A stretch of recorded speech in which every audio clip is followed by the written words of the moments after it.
ये कहानी उस वक्त की है जब दिल्ली के राज सिंहासन पर महाराज पृथ्वीराज चौहान विराजमान थे। उन्होंने अपने आसपास के लगभग सभी राजाओं को अपने अधीन कर लिया था, लेकिन कन्नौज के राजा जयचंद और कालिंजर के चंदेल राज परमाल ने पृथ्वीराज चौहान के आगे अपना सर नहीं झुकाया था। राजा परमाल का विवाह उरई के राजा वासुदेव की बेटी मलहना के साथ हुआ था। मलहना की 2 छोटी बहनें भी थीं, देवलदे और तिलका, जिनका विवाह राजा परमाल के 2 वीर सेना नायक और सगे भाई दक्षराज और वत्सराज के साथ हुआ था। इस विवाह से महारानी मलहना इतनी खुश हुई कि उन्होंने देवलदे और दक्षराज के लिए दहसरपुरवा में एवं तिलका और वत्सराज के लिए सिरसा में 2 अलग अलग भव्य महल बनवा दिए। उन्हीं दिनों राजा परमाल ने महोबा को अपनी नई राजधानी घोषित किया था। चंदेल राज परमाल की इस पवित्र भूमि में लगभग एक ही समय में 5 पुत्रों का जन्म हुआ, जो आगे चलकर महोबा के पंचवीर कहलाए। महारानी मलहना की कोख से राजकुमार ब्रह्मकुमार का जन्म हुआ। ब्रह्मकुमार एक शूरवीर योद्धा था। राजा परमाल के राजपुरोहित के घर ढेबा नामक बालक का जन्म हुआ। ढेबा वीर होने के साथ ही ज्योतिष विद्या में भी निपुण था। ढेबा को आलाखंड में विपत्ति का साथी कहा गया है। उसने हर विपत्ति में अपने मित्रों का साथ निभाया। ढेबा के बारे में अलहत यानी आला गाने वाले आज भी ये गाते हैं, विपत्तिया के ढेबा है ऐसो मीत मिलन को ना, विपत्तिया के ढेबा है ऐसो मीत मिलन को ना।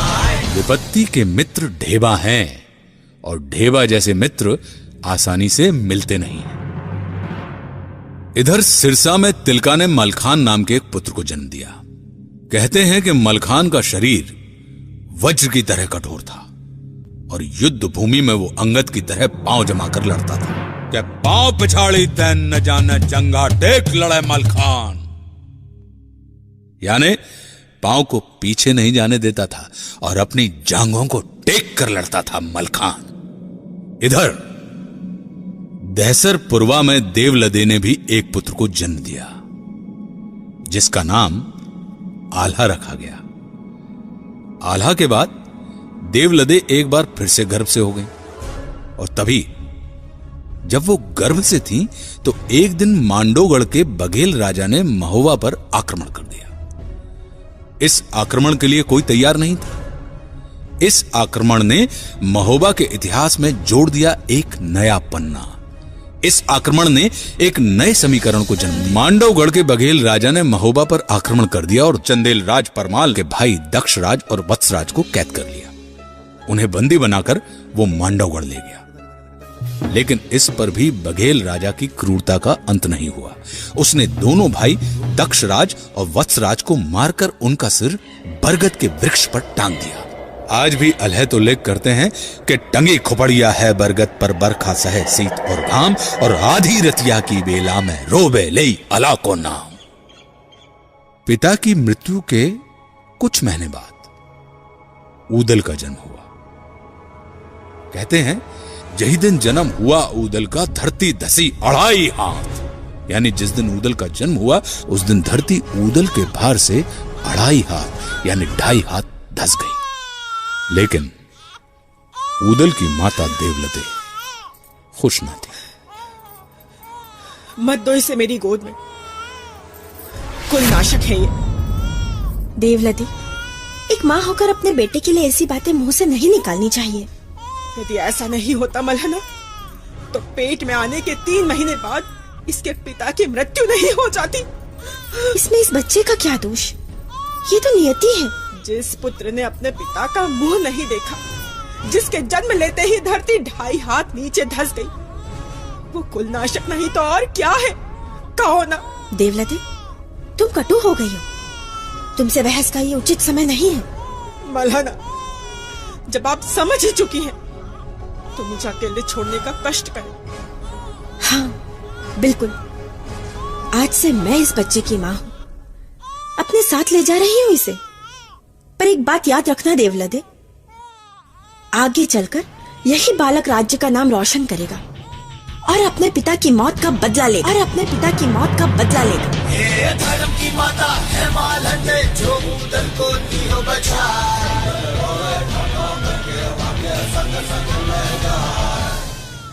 धर्म की माता है मालंदे जो ऊदल को लिए बचाए।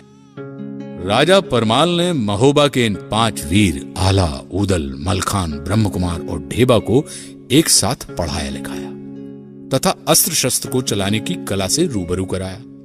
देखते ही देखते 5 बालक अपनी किशोरावस्था पार कर गए। साथ ही साथ इनकी बहादुरी के किस्से पूरे प्रांत भर में फैल गए थे। ऊदल की वीरता से राजा परमाल काफी प्रभावित थे।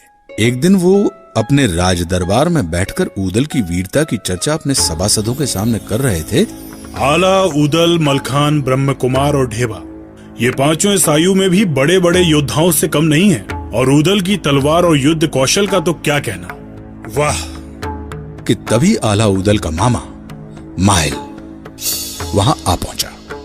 माहिल ने महाराज की बातें सुनी और माहिल महाराज से कहने लगा, क्षमा करें महाराज, किंतु ऊदल तो एक साधारण सिपाही है। वो कब से तलवार बांधने लगा? माना कुछ छोटे मोटे युद्ध जीत लिए होंगे ऊदल ने, किंतु छोटे मोटे युद्धों से कोई शूरवीर तो नहीं बन जाता ना महाराज। ऊदल तो एक साधारण सिपाही है महाराज। माहिल, तुम अपनी सीमाएं भूल रहे हो। पूरे राज दरबार में बैठे सभी सामंत एवं राजा परमाल खुद इस बात से चौंक गए। सब उत्सुकता से माहिल की तरफ देखने लगे। क्षमा महाराज, किंतु यदि ये ऊदल वीर होता तो मांडवगढ़ में उसके बाप का सर आज तक टंगा नहीं रहता महाराज। जब तक दक्षराज और वत्सराज के सर मांडवगढ़ से लाकर उनका अंतिम संस्कार नहीं कर दिया जाता, तब तक उनकी आत्मा को मुक्ति नहीं मिलेगी महाराज। तो अगर ऊदल वीर है तो इस कार्य को पूरा करके दिखाए, क्योंकि बाप का बैरी जो ना मारे तो कर बास गीध ना खाए। बाप का बैरी जो ना मारे तो कर मांस गीध ना खाए। यानी जो बाप के शत्रु का वध नहीं कर सकता उसका मांस गिद्ध भी नहीं खाता। पूरे दरबार में सन्नाटा फैल गया। राजा परमाल ने माहिल की इस बात को काटने की कोशिश की। वो माहिल को चुप कराना चाहते थे ताकि यह बात ऊदल के कानों तक ना पहुंचे, लेकिन चुनौतियां खुद चलकर यदि शूरवीरों के पास नहीं आती हैं तो कहा जाता है कि शूरवीर खुद चलकर चुनौतियों के पास पहुंच जाते हैं। चलती हुई बातों के बीच ऊदल वहां पर आ पहुंचे। माहिल, तुम चाहते क्या हो कि प्रतिशोध की आग में इनके भी सिर वहीं टंगे मिले? बस थोड़ा समय और। किस बात की चर्चा चल रही है महाराज? किसका सर कहाँ टंगा है? कुछ नहीं ऊदल। आओ भांजे ऊदल, तुम्हारी ही बात हो रही थी। माहिल, अरे बताने दीजिए ना महाराज। अभी तो आप प्रिय ऊदल की शूरवीरता के किस्से सुना रहे थे। अब जब शूरवीरता सिद्ध करने का अवसर है तो किस बात से भयभीत हो रहे हैं? और यदि अपने ही लोग यह नहीं जानेंगे तो कौन जानेगा? प्रिय ऊदल, मांडवगढ़ में तुम्हारे किसी पूर्वज की खोपड़ी टंगी है। अब तुम अपनी माँ से जाकर पूछो कि यह खोपड़ी किसकी है, वो ही बता पाएंगे, क्योंकि मैं तो बता नहीं पाऊंगा। राजा परमाल की लाख कोशिश के बाद भी सच ऊदल के सामने आ चुका था। वे एक क्षण के लिए भी राज दरबार में नहीं रुके। माँ, सच सच बताना माँ, हमारे कुल के किस पूर्वज की खोपड़ी मांडवगढ़ में टंगी है? खोपड़ी? कैसी खोपड़ी? मैं नहीं जानती ऐसी किसी भी खोपड़ी के बारे में। ऊदल के मुंह से यह बात सुनकर देवलते डर गईं। वे समझ चुकी थीं कि आगे क्या हो सकता है। उसने बात को टालने की कोशिश की, लेकिन ऊदल टस से मस ना हुआ। तब देवलदे को बोलना ही पड़ा कि टंगी खोपड़िया बाप चचा की, मांडवगढ़ बरगद की डार, आधी रतिया की बेला में खोपड़ी कहे पुकार पुकार, कहवा आला कहवा मलके, कहवा ऊदल लड़े ते लाल, बच के आना मांडवगढ़ में राज बघेल जिए के काल। अरे अभी उम्र है बारी भोरी, बेटा खाओ दूध और भात, चढ़े जवानी जब बाहन पे, तब कह दई है तो कह मार। मैं तुम्हारी भावनाओं को समझती हूँ पुत्र, किंतु इस समय तुम युद्ध के लिए तैयार नहीं हो। अभी उम्र ही क्या है तुम्हारी? माँ, क्षत्रिय की उम्र नहीं देखी जाती। अभिमन्यु ने चक्रव्यूह में अपना पराक्रम दिखाया था, लव कुश ने पराक्रमी राम को कड़ी टक्कर दी थी। तब उनकी उम्र क्या थी? और फिर राम लक्ष्मण की क्या उम्र थी जब वो राक्षसों से लड़े थे? देवलदे ऊदल के तर्कों को काट न सकी। तभी उसने ऊदल को मलहना के पास ले जाने की सोची। मलहना ऊदल की धर्म माता थी। देवलदे को महसूस हुआ कि अपनी धर्म माता की बात ऊदल अवश्य सुनेगा। क्या कहा मलहना ने? ऊदल मलहना के कक्ष में पहुंचकर देवलदे अपनी बहन के चरणों पर गिर पड़ी।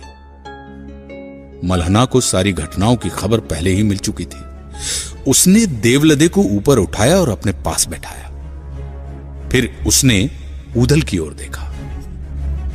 हमारे पुत्र ने पहली बार युद्ध में जाने की इच्छा जाहिर की है देवलदे।